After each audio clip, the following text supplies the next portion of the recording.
Meghan Markle turns out to be the biggest user of the British monarchy, and some might wonder if she's also the biggest liar. For a start, this woman who fled Britain with Prince Harry to get more privacy will tomorrow appear on another popular TV show in the US. Here's a teaser. You said the last talk show you did was like, I don't know, another decade ago, but you used to come to this lot to audition all the time. Oh my gosh, completely. I would park at gate 3 and then I would scoot on over, and what was so nice is the security guards here would always say, break a leg, we hope you get it. So the drive-in today was very different. But wait, didn't the same Meghan Markle and her Prince Harry declare last year that they'd adopt a revised media approach to ensure diverse and open access to their work? And this updated approach aims to, she said, engage with grassroots media organisations and young up-and-coming journalists. When did Ellen DeGeneres last get categorised as a young up-and-coming journalist? And then there's this. Royals are meant to stay out of politics, but Markle, using her official royal letterhead, wrote to US politicians demanding paid parental leave and talked about how poor her parents had been when bringing her up. And she said, I grew up on the $4.99 salad bar at Sizzler. It may have cost less back then, I can't remember, but what I do remember was the feeling. I knew how hard my parents worked to afford this, because even at $5, eating out was something special, and I felt lucky. But now internet sleuths have found a post that Markle made years ago and since deleted, where she talks of weekly meals with her dad, the one that she's dropped, saying, I used to have lunch with my dad here after every tap and ballet class. Happy, thank you, more please. Now that restaurant she's talking about there is pretty fancy now, and probably was back then too. And its menu today has steaks for $50 or $70 Australian, pastas for $30 or $40. Joining me for Trending Now is Daisy Cousins, a YouTube star with her own video channel. Daisy, first of all, what's going on with this Ellen DeGeneres story? What's that about? Why is she going on it?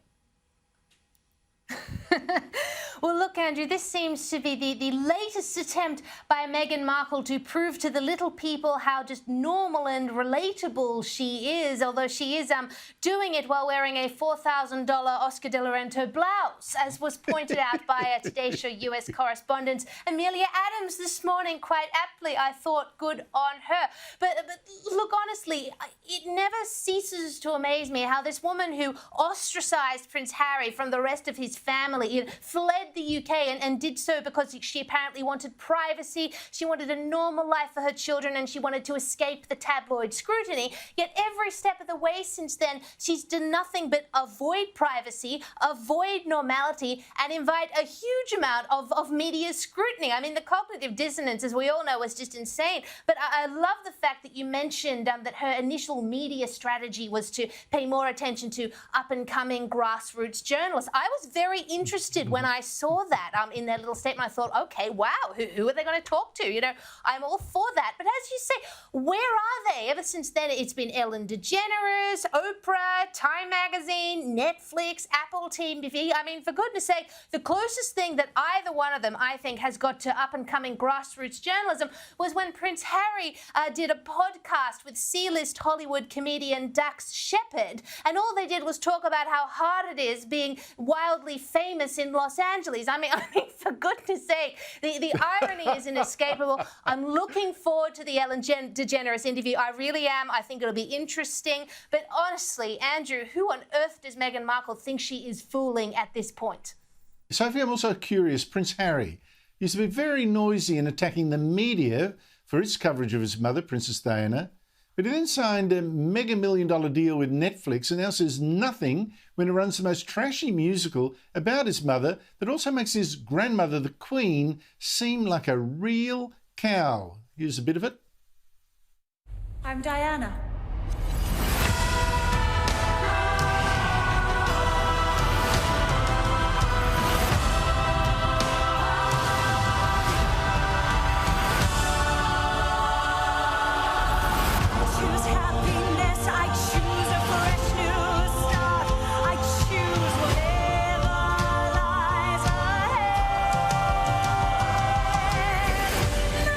Just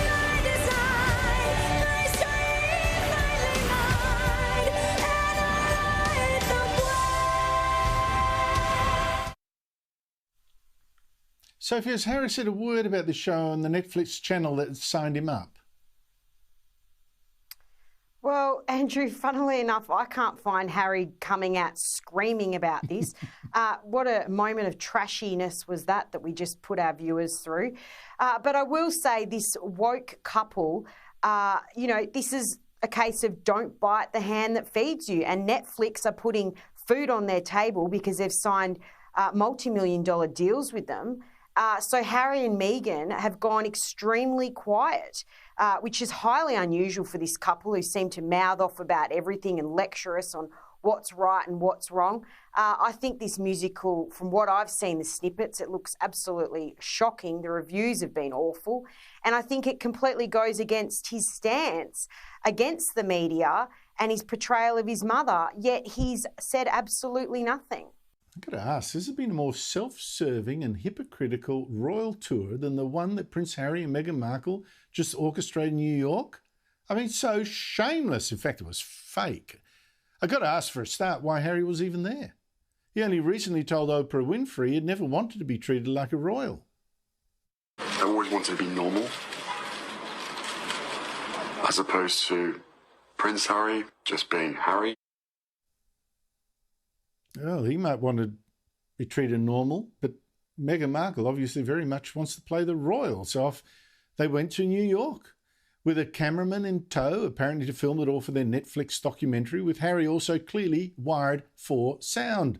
And Meghan was obviously dressed for the cameras, wearing one costume on the morning of day one and another for the afternoon of day one to get maximum coverage in the ladies' magazines.